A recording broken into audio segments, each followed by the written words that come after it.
Hey, Sergeant Locksmith here. Okay, we're going to do a quick video. We're going to change the battery out on our 3-button remote here. This task, you will need a flat tip screwdriver. If your key ring is attached, don't worry. It can get in the way, but most of the time it doesn't. You go and rotate your key to the side, you'll notice you have an indentation. Go ahead and put your flat tip screwdriver in there and twist it. And when you twist these, there's little tabs on here that hold everything down. This one here, you notice how I'm going to the front of it? That's where you need to worry about. You want that to pop up. Then take your flat tip, slide it down the side, and twist it. Don't twist it so hard that you get the plastic to deform itself.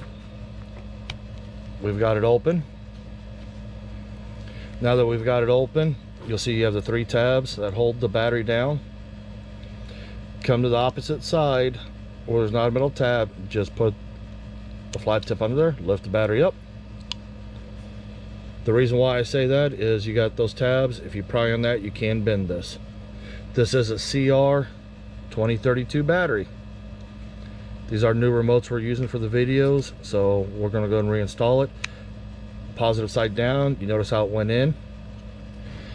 Now if you look on here, there's a little lip. That is the first thing you're going to have to get to go in first. I found the easiest way to do this is take the 2 halves and you'll join it together and then start working your way around.